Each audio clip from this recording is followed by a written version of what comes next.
desde hace mucho tiempo que no he tenido el placer de poderme comunicar con él y de compartir los micrófonos. Por supuesto, y le pido al equipo que nos grabe, obviamente, le doy la bienvenida al gran periodista de investigación, documentalista, Daniel Marmolejo, y además, ¿por qué no decirlo?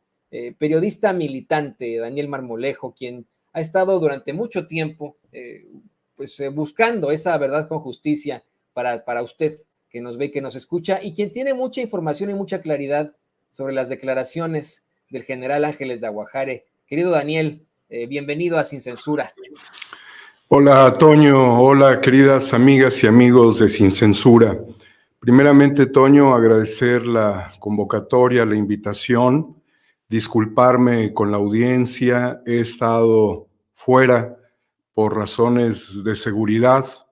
Sabrás por qué y puedo explicar. He sido acosado incluso con gente armada. Y esta situación que ha puesto mi vida en peligro desde hace algunos meses me ha obligado no a enfriar mi pensamiento ni mi corazón, pero sí a poner resguardo a mi persona. Esto también me ha generado una tristeza por la desmotivación de los espacios, pero ha habido infiltraciones de diversa índole que obviamente he venido reflexionando y actuando para proteger mi persona y también la de mi equipo de trabajo, que son gente que ha estado conmigo, algunos más de 30 años, más. Y bueno, también he tenido que detener algunos proyectos en cuanto a su salida, pero no en cuanto a su producción. La situación es muy crítica en México porque seguimos en una serie de vacíos en materia de legalidad y de justicia. La Cuarta Transformación no ha alcanzado el ideal de justicia, el ideal de legalidad en las instituciones, ni se ha logrado combatir plenamente la corrupción a pesar de los anhelos y emprendimientos del presidente de la República. Es una realidad.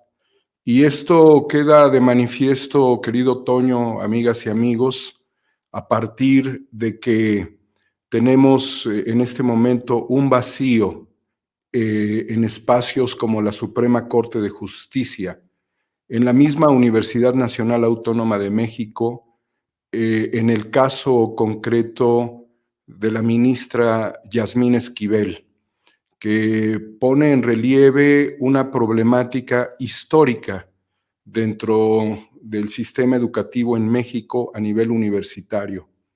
Para mí esto no representa una novedad y tampoco es una casualidad que haya salido este tema justamente cuando se estaba resolviendo democráticamente la presidencia de la Suprema Corte de Justicia de la Nación. Pero ha sido un problema endémico dentro de la universidad de muchas décadas. Yo asistí a una graduación, y perdón por hablar un poco extenso, les pido una disculpa, una graduación de un familiar mío muy querido, en esa misma época y de esa misma carrera, la carrera de Derecho, y de la misma universidad, de la UNAM. Una de las porras más fuertes que gritaban los estudiantes que coreaban el día de su graduación de la UNAM era robo, fraude y cohecho, arriba los de Derecho. Eso sucedía en la generación de Yasmín Esquivel. En algún momento tuve la oportunidad de interactuar con el doctor Santiago Nieto cuando era director de la Unidad de Inteligencia Financiera en la calle de Moneda y le pedí un mensaje a los estudiantes de la universidad porque él también es catedrático universitario y hablaba justamente de lo contrario. Entonces estaba motivando una oposición a ese tipo de arengas que se daban en el seno universitario. Otro de los vacíos que tenemos, pues ha sucedido recientemente con la salud del fiscal, que parece ser un asunto bastante mediático, Pero mientras esto ha sucedido, también vemos que muchos temas no se han resuelto en materia de justicia en nuestro país y que el fiscal de la República le está quedando a deber a la Cuarta Transformación. Muchísimo. Y esto es muy lamentable porque no se han cumplimentado órdenes de aprehensión, porque incluso en el caso de los 43 normalistas sigue habiendo todavía un vacío en materia de justicia.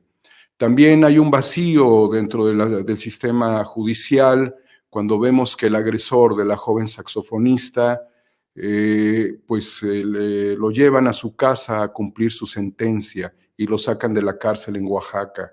Esto es sumamente lamentable.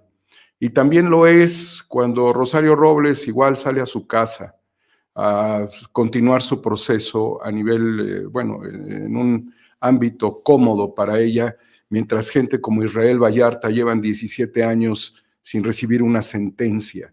Y también lo es cuando vemos, querido Toño, amigas y amigos de Sin Censura, que se está resolviendo un proceso en una corte en Estados Unidos que atañe a los mexicanos y que no pudimos nosotros resolver en tiempo y en forma, y que se ve la Fiscalía obligada a dar respuesta cuando este criminal de Estado, y además que formó parte de la estructura del gobierno de Felipe Calderón, no ha enfrentado a la justicia en México. Y también lo es porque en el caso de la lucha por la economía social cooperativista de Cruz Azul, sigue controlada la planta por criminales en Tula, en donde se ha dado todo tipo de saqueos, mientras que el prófugo de la justicia, quien también era aliado de García Luna, Guillermo Billy Álvarez Cuevas, sigue prófugo sin enfrentar a los tribunales de la ley. Entonces, estamos en el medio de muchos vacíos y gente como yo, como muchos de tus invitados, hemos combatido desde hace ya varios años, muchos años, esta situación agobiante para nuestro país, Toño, amigas y amigos, sin tener una sola herramienta del Estado a nuestro favor, excepto la denuncia, porque el gobierno de la Cuarta Transformación no se ha atrevido a tocar a los expresidentes de México, a pesar del ímpetu que tuvimos para que fuesen enjuiciados. Y hoy lo que hace Calderón es darse la media vuelta en un criollismo sistémico de los expresidentes de México que se cobijan de las potencias imperiales para tener un hálito de protección ante las enormes tropelías, mientras su socio criminal, miembro del Cártel del Pacífico, Genaro García Luna, logró acumular más de 3,000 millones de dólares.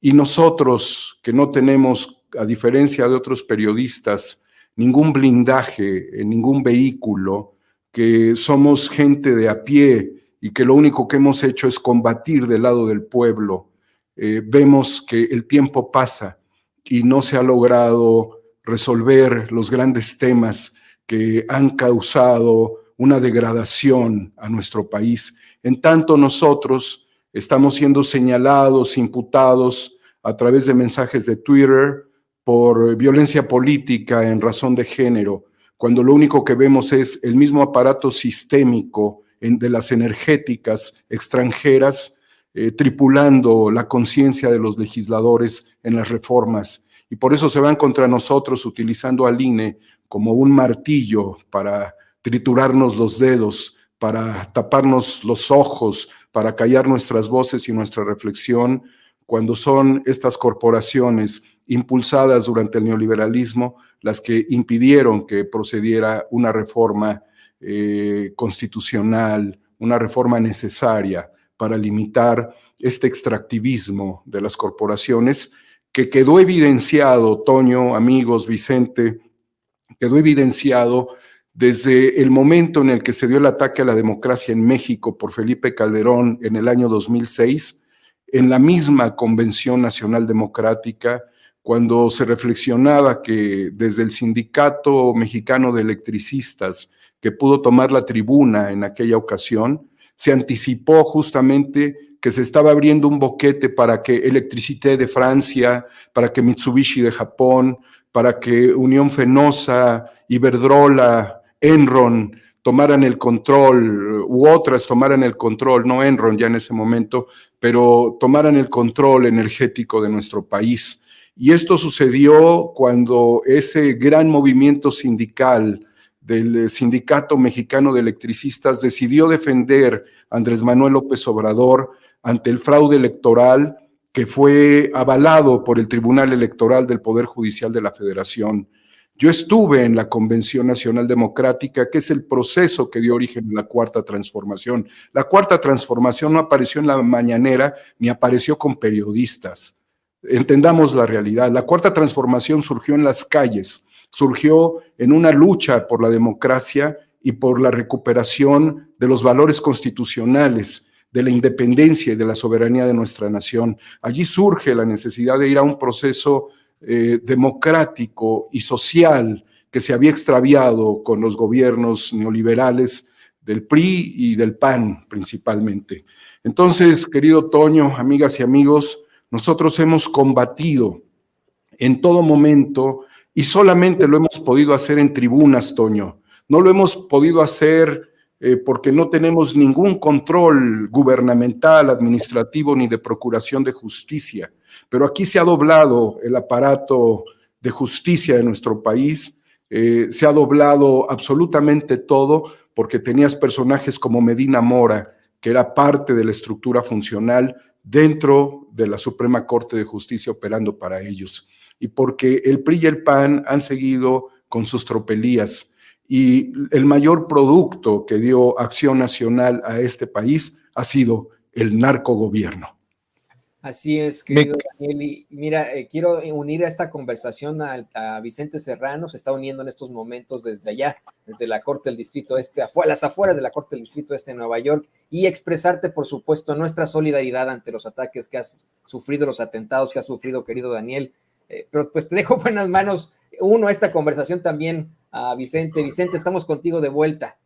Gracias, Toño, y una disculpa a la audiencia. Mi querido Daniel, desde aquí, tú sabes, toda nuestra solidaridad, y es precisamente en esa búsqueda de justicia que estamos acá, en esta fría Nueva York, esperando que se haga justicia